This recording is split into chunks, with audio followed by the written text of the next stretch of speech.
제가 사는 삼본에는 반려견들이 많이 있습니다. 오후 시간에 수리장 근처를 한번 산책을 하다 보면은 3명 중 1명 정도는 반려견을 데리고 산책을 합니다. 한 번은 어떤 노부부가 산책을 하고 있었습니다. 할아버지는 등에 반려견을 위한 휴대용 집을 메고 있었고, 그리고 한 손에는 또 다른 강아지를 끌고 가고 있었습니다. 근데 재밌는 일은 옆에 따라가던 할머니도 옆에 반려견 한 마리를 같이 데리고 가는 것이었습니다. 이 할아버지 할머니에게 있어서 반려견은 그야말로 자식과도 같은, 손자, 손녀와도 같은 그런 관계였듯이 보였습니다. 이들 노부부에게는 그 반려견들이 가족 이상일 것입니다. 비록 동물이지만은 함께 같이 지내다 보니까 가족 이상의 그런 공감을 이루기도 하고 가족 이상의 소중한 존재가 된 것 같아요. 함께 같이 살던 반려견이 죽으면은 가족들이 모두 다 마음을 아파하죠. 그래서 그 반려견을 함부로 버리지 않고 장례를 잘 치루어 줍니다. 장례를 잘 치루어서 마치 같이 사는 가족이 죽은 것처럼 그렇게 슬퍼하고 애도합니다. 그러나 때로는 이 반려견이 유기견이 되기도 합니다. 자신이 외롭고 힘들 때에 곁에 위로를 얻고 실컷 사용하다가 필요 없어지면 가차없이 내버리기도 합니다. 이때 이 반려견은 더 이상 소중한 존재, 소중한 가족이 아니라 쓸모없는 물건이 되어버리는 것이죠. 이미 더 이상 사용 가치가 다 떨어진 물건처럼 취급받아서 버리게 됩니다. 마르틴 부버라고 하는 철학자는 나와 너라는 책을 통하여 우리가 가지고 있는 이러한 관계의 속성을 잘 이야기하고 있습니다. 사람은 두 가지 방식의 관계를 맺는다고 합니다. 나와 너의 관계와 나와 그것의 관계입니다. 나와 너의 관계는 인격적인 관계를 이야기하죠. 서로가 서로에게 의미를 부여하고 깊은 사랑을 나누고 삶을 공유하고 함께 더불어 살아가는 귀한 인격적인 그런 관계를 이야기합니다. 그러나 나와 그것의 관계는 그렇지 않아요. 나와 그것의 관계는 마치 물건과 맺는 그런 관계와 같습니다. 나와 그것의 관계는 항상 그것이 나를 위한 존재가 되고 그것이 나를 위한 목적이 되고 그것이 나를 위한 수단이 되어지는 겁니다. 그렇기 때문에 언제든지 내가 필요 없으면 버릴 수 있는 것이 바로 나와 그것의 관계입니다. 할아버지 할머니에게 있어서 이 반려견은 나와 너의 관계였습니다. 그러나 이 반려견이 유기견이 될 때, 버려질 때는 그 관계는 어떤 관계가 됩니까? 나와 그것의 관계가 되는 것입니다. 나와 그것의 관계에서 대상은 항상 물건이 될 수도 있고 사람이 될 수도 있고 자연과 지식이 될 수 있습니다. 그것은 항상 객관적으로 대상하여서 나를 위한 수단으로, 나를 위한 그런 성취로서 사용되어지는 것이죠. 그러나 나와 너의 관계는 다릅니다. 항상 내가 있고 너가 있음으로써 맺어지는 귀한 인격적인 관계라고 할 수 있습니다. 많은 사람들이 반려견과의 관계를 나와 그것의 관계로 보지 않습니다. 나와 너의 관계로 보죠. 서로 함께 더불어 사랑을 하고 또 서로 함께 더불어서 살아가는 가족과도 같은 그런 관계가 바로 반려견의 관계이죠. 그래서 반려견에게 정성을 쏟습니다. 위로를 주고받습니다. 상호작용을 합니다. 반려견은 서로 안에서 상호작용의 관계가 됩니다. 이럴 적에 반려견은 더 이상 나와 그것의 관계가 아니라 나와 너의 관계로서 소중한 관계가 됩니다. 우리는 삶 속에서 나와 그것의 관계를 많이 볼 수 있죠. 너의 대상은 사람이 될 수도 있고 반려견이 될 수 있고 때로는 내가 소중하게 키운 장미꽃 한 송이도 될 수가 있는 것이죠. 인간의 삶에는 이와 같이 나와 그것의 관계도 있고 나와 너의 관계도 있는 것입니다. 여러분, 어느 쪽 관계가 더 많을까요? 후자가 더 많죠. 인간은 대상을 객관적으로 수단화하면서 자연과학과 물질 문명을 발달시켰습니다. 그래서 우리 현대인의 삶에는 나와 그것의 관계가 압도적으로 많아요. 많은 사람들은 더불어 함께 살아가는 이 사람조차도 물건으로 취급을 합니다. 물건으로 취급을 하기 때문에 항상 그 사람이 나를 위해서 존재해야 된다고 생각을 하는 것이죠. 이런 이유는 우리가 많은 물질 문명을 누리고 살기 때문입니다. 물질은 나에게 있어서 아주 소중합니다. 그러나 그 물질은 나에게 있어서 너가 될 수 없는 것이에요. 그 물질은 항상 나에게 있어서 그것으로밖에 될 수가 없는 것이죠. 그래서 우리는 사람조차도 때로는 물건 취급하면서 물건으로 다루고자 그렇게 예를 많이 씁니다. 우리는 자신도 모르게 상대를 나와 똑같은 한 인격을 가진 그런 존재로서 생각을 하지 않습니다.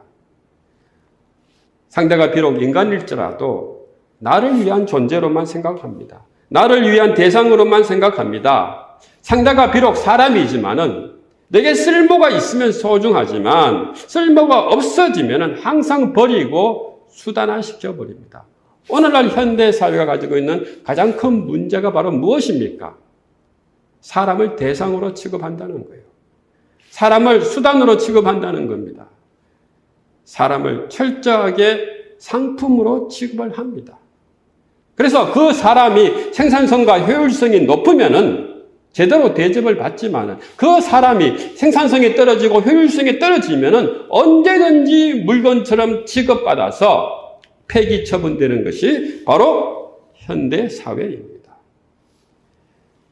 우리가 깨어있지 않으면은 우리는 우리 자신도 모르게 가족을 물건처럼 생각합니다. 이웃을 물건처럼 생각합니다.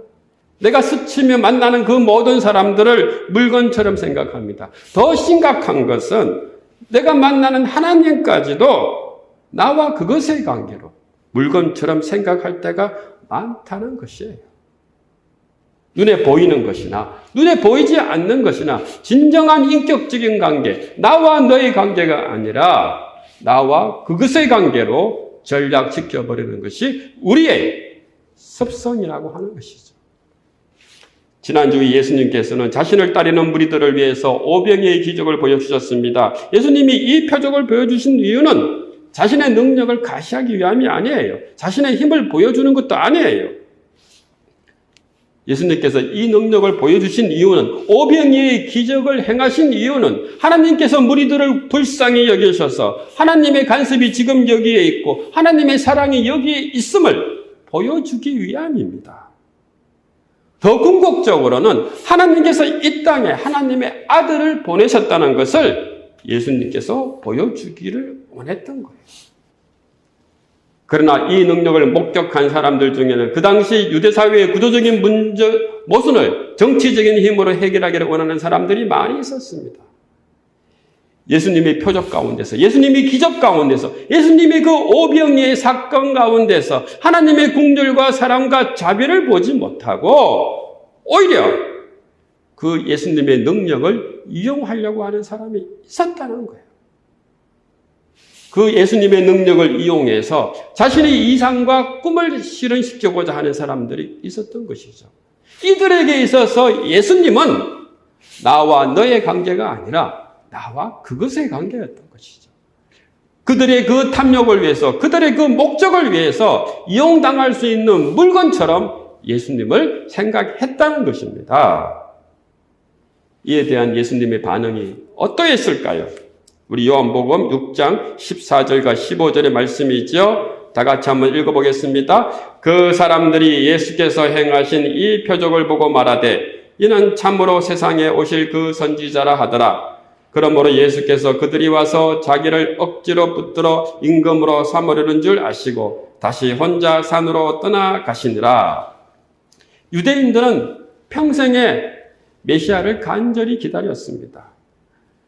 로마의 압제에서 이스라엘을 해방시켜 줄 메시아, 유대인들의 그 정치적인 이상을 실현시켜 줄 메시아, 그리고 궁극적으로 이스라엘의 왕으로 와서 이스라엘에게 다윗의 왕국을 회복시켜 줄 그 메시아를 간절히 기다렸습니다.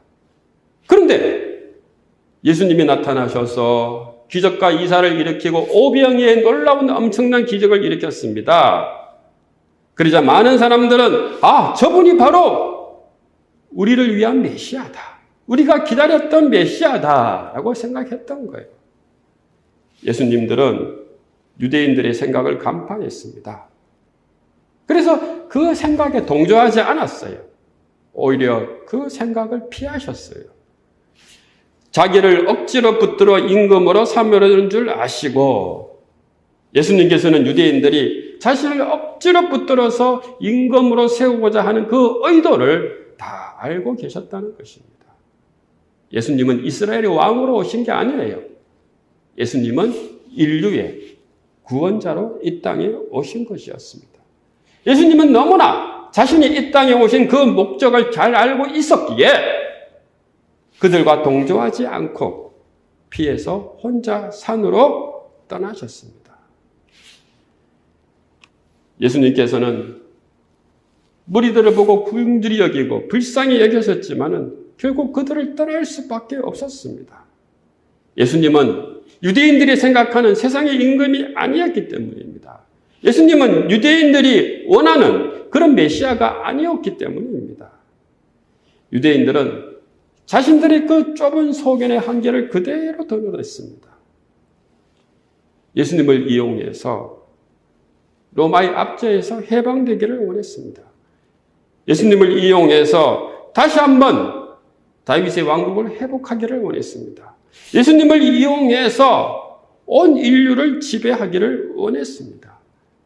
그러나 예수님은 유대인들이 그토록 간절히 기다렸던 그런 메시아가 아니었습니다. 예수님은 온 인류를 위해서 오신 하나님의 아들이었습니다. 유대인들은 하나님을 오해하였습니다. 하나님을 오해하였기에 하나님의 관계에도 왜곡됐던 거예요. 하나님의 관계에서 나와 너의 관계가 아니라 나와 그것의 관계로 설정한 것이죠. 유대인들이 하나님과의 관계에서 나와 그것의 관계로 보았기 때문에 예수님을 당연히 하나님의 아들로 보지 않았습니다. 예수님을 그것으로 본 거예요. 예수님을 물건으로 본 거예요. 예수님을 자신의 그 목적을 이루기 위한 수단으로만 본 것입니다. 저 예수라면은 우리가 로마에서 해방될 수가 있어. 저 예수라면은 분명히 우리가 다윗의 왕국을 회복시킬 수 있어. 저 예수라면은 분명히 우리가 우리의 전통을 보존하고서 이스라엘을 율법의 나라로 만들 수 있을 것이야. 유대인들은 예수님 안으로 들어갈 수가 없었습니다. 예수님과 진정한 관계를 이룰 수가 없었어요. 예수님과 진정한 나와 너의 관계를 이룰 수가 없었던 것입니다. 예수님을 모르는 사람들의 가장 큰 특징이 바로 이거예요. 예수님과 진정한 인격적인 관계가 없다는 겁니다. 예수님과 진정한 인격적인 관계가 없기 때문에 예수님의 초대를 받지 못하는 거예요. 예수님의 초대를 받지 못하니까 하나님 나라를 보지도 못하고 듣지도 못하고 가지도 못하는 겁니다. 사랑하는 성도 여러분, 오늘날 우리가 살아가는 이 사회는 나와 너의 관계보다 나와 그것의 관계에 더 집중되어 있습니다. 그래서 눈에 보이진 하나님마저도 우리는 물건처럼 취급하는 그런 습성이 항상 남아 있어요. 나와 그것의 관계를 벗어나야 됩니다. 그것을 벗어나지 못하면 하나님마저도 나와 그것의 관계 안에서 가두어 버리는 거예요. 하나님의 초대와 부르심에 우리는 전혀 응답하지 못하고 그저 유대인처럼 자기 생각과 자기 목적과 자기 아집에 빠져서 지내버릴 수밖에 없는 것이죠. 오늘날 교회 안에서도 하나님을 물건으로 취급하는 사람들이 얼마나 많이 있습니까? 하나님을 그것으로 취급하는 사람들이 얼마나 많이 있습니까? 내가 내 뜻과 내 욕심을 버리고 손들고 나아가 하나님과 하나 되는 믿음이 아니라 나의 목적과 나의 뜻을 위하여 하나님의 이름을 부르며 하나님의 이름을 이용하고 하나님을 그것으로 삼는 경우가 얼마나 많이 있습니까? 우리 자신을 한번 돌아봅시다. 우리는 하나님마저도 물건처럼 취급하고 우리가 함께 더불어 사는 그 지체들마저도 물건처럼 취급하며 사는 경우가 많이 있습니다. 사랑하는 지체들을 위해서 나의 주장을 내려놓지 않아요. 나의 욕심을 내려놓지 않습니다. 나의 지체를 배려하지 않습니다. 오히려 그 사람을 사랑하고 아끼기보다는 내 욕심과 내 뜻을 이루기 위한 대상으로, 수단으로 삼는 경우가 얼마나 많이 있습니까? 사랑하는 성도 여러분, 만약에 우리가 이런 관계 속에 있다면 우리 교회 공동체는 진정한 관계 안으로 들어갈 수가 없는 것이에요. 서로가 함께 나누어야 됩니다. 서로가 함께 사랑해야 됩니다. 서로가 함께 위로하고 격려해야 됩니다. 서로가 함께 인격적인 그런 관계가 되어져야 되는 거예요. 그래야만이 함께 더불어서 설 수 있는 그런 믿음의 공동체가 될 수 있는 것입니다. 그러나 그 본질은 바로 무엇이냐? 하나님과 나와의 관계에서 나와 너의 인격적인 관계가 우선되어야 한다는 거예요. 그 관계가 우선되지 않고는 우리는 공동체 안에서 지체와의 관계도 결코 인격적인 관계가 될 수 없는 것입니다. 오늘 제자들, 과연 하나님과 어떤 관계를 이루었을까요? 나와 너의 관계를 이루었을까요? 나와 그것의 관계를 이루었을까요? 제자들의 모습이 아주 애매하죠. 확실히 알 수 없습니다. 그러나 제자들은 예수님을 통해서 다시 또 놀라운 경험을 하게 됩니다. 예수님을 통해서 다시 한번 하나님께서 주시는 그 은혜의 차원을 발견하게 되는 거예요. 요한복음 6장의 구조를 보면 재미있는 것이 있습니다. 오병이의 사건 다음에 예수님께서 물 위로 걷는 사건이 나와요. 이어서 예수님께서 오병이의 사건을 영적으로 풀이해 주시는 설명이 나옵니다. 떡에 관한 이야기 가운데서 물 위로 걷는 이 사건이 중간에 딱 끼어들어요. 엉뚱맞게 끼어들고 있습니다. 성경을 가만히 읽어보면 이야기가 왜 이렇게 들어갔을까? 처음에는 전혀 연관성이 없는 것처럼 보여요. 그러나 전혀 연관성이 없는 게 아니에요. 떡에 관한 이야기 가운데서 한 중간에 물 위로 걷는 이야기가 끼어든 것은 아주 긴밀한 관계가 있는 거예요. 이 이야기는 유대 역사의 출애굽 사건을 연상시키기 때문입니다. 오병이어의 이야기는 출애굽한 유대인들에게 내리셨던 만나와 메추라기 사건을 회상시킵니다. 그러나 물 위로 걷는 이 사건, 물 위의 예수님의 이야기는 바로 이스라엘 백성들이 홍해를 가르고 건넜던 그 모습을 연상시키는 거예요. 바로 이스라엘 민족을 구원하셨던 모세의 홍해 사건을 연상시키는 것입니다. 그런데 이 사건을 통해서 제자들은 다시 한번 예수님과 깊은 인격적인 관계가 되는 거예요. 놀라운 이야기죠. 그렇다면 제자들이 왜 이 사건을 통해서 예수님과 깊은 인격적인 관계가 되었을까? 이게 중요한 거죠. 과연 제자들은 예수님께 무엇을 발견했기에 예수님과 깊은 인격적인 관계가 될 수 있었을까? 다름 아닌 제자들은 예수님에게서 하나님에 대한 경외감을 발견했기 때문입니다. 하나님에 대한 두려움을 발견했기 때문이에요. 하나님에 대한 그 은혜를 발견했기 때문에 그런 겁니다. 요한복음 6장 16절에서 21절의 말씀이죠. 다 같이 한번 읽어보겠습니다. 저물에 제자들이 바다에 내려가서 배를 타고 바다를 건너 가브라움으로 가는데 이미 어두웠고 예수는 아직 그들에게 오시지 아니하셨더니 큰 바람이 불어 파도가 일어나더라. 제자들이 노를 저 시베리쯤 가다가 예수께서 바다 위로 걸어 배에 가까이 오심을 보고 두려워하거늘 이르시되 내니 두려워하지 말라 하신대 이에 기뻐서 배로 영접하니 배는 곧 그들이 가려던 땅에 이르렀더라. 날이 어두웠습니다. 제자들은 배를 저어서 한 10여리쯤 나아갔어요. 한밤중이 되었습니다. 캄캄한 밤이 되자 갑자기 큰 바람이 불어서 심하게 파도가 몰아쳤습니다. 배 안에 있던 제자들 모두 두려워 떨었습니다. 그런데 그 바람 한가운데, 그 캄캄한 바다 한가운데서 바다 위로 저벅저벅 다가오는 분이 있었습니다. 제자들은 두려워했습니다. 저분이 누굴까? 도대체 어떤 분이기에 바다 위를 저렇게 걸어오실까? 두려웠습니다. 귀신일까? 하나님일까? 예수님일까? 정말 두려웠어요. 다른 복음서에서도 고백하였듯이 도대체 어떤 분이길래 바람과 파도도 제압하는 그런 분이 있었을까? 제자들은 바로 거기서 바다 위로 걸어오시는 분이 예수님이라는 것을 알았습니다. 제자들은 놀랐습니다. 아, 예수님이 저런 분이었구나. 예수님이 저는 엄청난 능력을 가지신 분이었구나. 제자들은 두려운 마음과 더불어서 떨림으로 예수님을 바라봤던 거예요. 한 배에 탔던 모든 제자들에게 임했던 그 감동은 바로 하나님의 은혜에 대한 경외감과 두려움과 떨림이었던 거예요.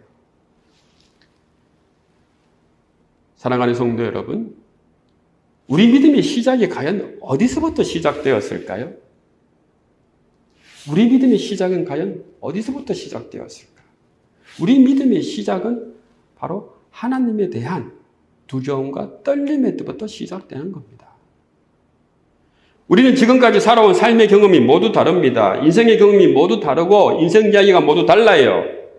그 인생 이야기에서 우리 자신의 정체성을 찾기도 하고 나름대로 삶의 의미도 부여도 합니다. 그러나 믿음을 가지고 사는 사람의 그 인생에 있어서 반드시 딱 한 번 경험하는 것이 있습니다. 그게 뭘까요?